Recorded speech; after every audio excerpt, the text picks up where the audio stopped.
Em nome do Pai, do Filho e do Espírito Santo. Amém.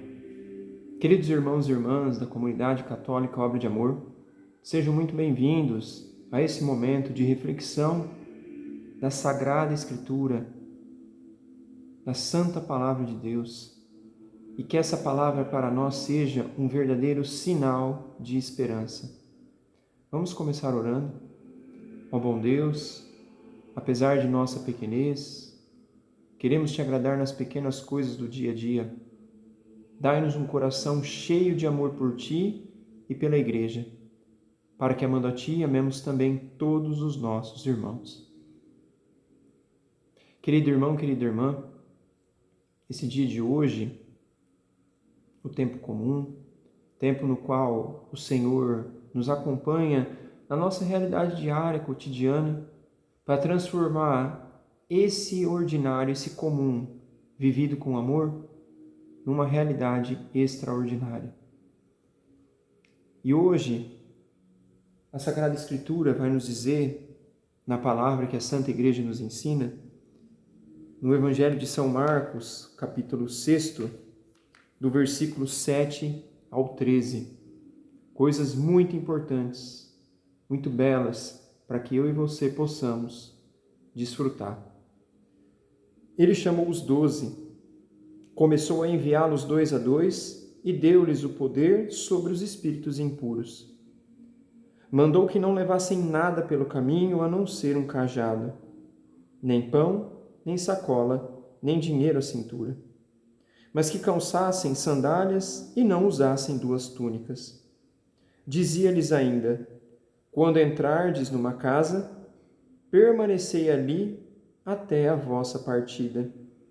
Se em algum lugar não vos receberem, nem vos escutarem, saí de lá e sacudi a poeira de vossos pés, para que sirva de testemunho contra eles. Eles então saíram para proclamar que o povo se convertesse. Expulsavam muitos demônios, ungiam com óleo numerosos doentes e os curavam. Palavra da salvação. Glória a vós, Senhor. Interessante nesse fragmento do Santo Evangelho de São Marcos, que demonstra, nesse envio, a natureza missionária da Igreja. A Igreja, como corpo místico de Cristo, nós somos Igreja, mas a Igreja é uma realidade muito maior do que nós, porque Cristo é a sua cabeça e nós somos o corpo.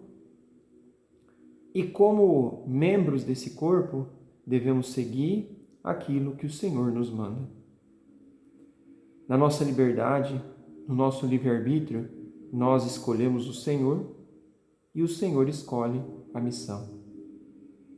É lógico que, especificamente no caso dos 12, nós vemos que há uma referência explícita aos sucessores desses apóstolos, que são os bispos, e que esses bispos escolhem também, na liberdade de cada pessoa, a aceitar o chamado específico de cada um, aqueles que são chamados a serem auxiliares desses sucessores apostólicos, que são os padres e também os diáconos.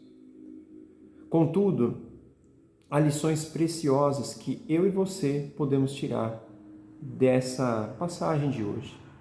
Por exemplo, há um mistério que nós, na nossa pequena consciência, nunca vamos compreender na totalidade, que é o chamado que o Senhor tem para nós. Mesmo que eu e você não sejamos padres, irmãos, freis, freiras, irmãs, mesmo que nós não sejamos religiosos com votos formais, somos chamados a sermos missionários, discípulos missionários. Ou seja, somos chamados a levar esse Cristo. E por que nós somos chamados? Deus precisa de nós? Eis um mistério que nós nunca compreenderemos, porque Ele, sendo perfeitíssimo, todo-poderoso, Ele não precisa de nós. Contudo, Ele nos chama. Ele se faz precisar nessa realidade de mistério, porque Ele deseja que nós, como irmãos, como próximos, possamos nos edificar e Ele nos usar como instrumentos para chegar e tocar o coração de outras pessoas, seja pelo anúncio formal, seja pelo nosso exemplo, pelo nosso testemunho, enfim, por tantas e tantas minúcias que o Senhor pode usar do nosso testemunho, da nossa vida, mas não porque Ele precisa.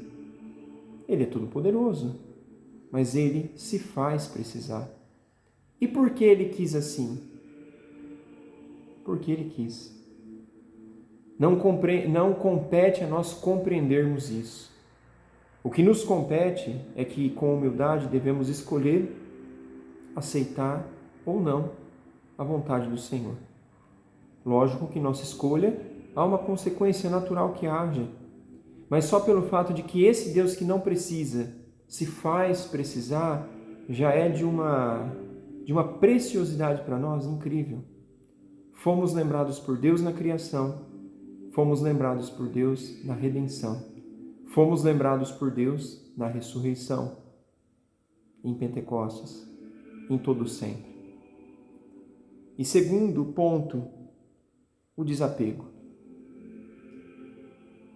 A nada podemos antepor ou sobrepor em relação a Deus na nossa vida. Nada. E eu pergunto, querido irmão, querida irmã, o que nos afasta do Senhor? O que realmente em nossos corações ocupa o lugar do Senhor na nossa história, na nossa vida, no nosso cotidiano? Mesmo que não sejam coisas grandiosas, mas coisas que nos iludem, achando que, fazendo-nos pensar que vivenciamos uma liberdade quando caminhamos para uma verdadeira prisão. Imputando a Deus um rótulo de opressor e de prisão, quando na verdade o que Ele nos oferece é uma proteção, para nos evitar de tantos perigos e nos conceder tantos livramentos que nós não conseguimos imaginar. Querido irmão, querida irmã, independente do nosso estado de vida, religiosos, sacerdotes, irmãs consagradas, leigos consagrados, leigos na realidade normal de suas vidas, independente, o Senhor volta o seu olhar para nós, para nos lembrar que somos lembrados por Deus. Deus confia em nós. Apesar da nossa miséria, temos preciosidades, sim, para oferecermos a Deus. Mas para que isso se efetive, Ele deve ocupar o lugar que Ele deve ocupar, o centro, a razão, o motivo do nosso viver. E para isso, é preciso seguir o chamado que Ele nos faz, de nos desapegarmos àquilo que impede que Ele possa vir até nós e fazer o que Ele deseja. Querido irmão, querida irmã, desejo para vocês um ótimo dia, uma abençoada semana. Compartilhe esse vídeo, dê o seu like e peço, comente.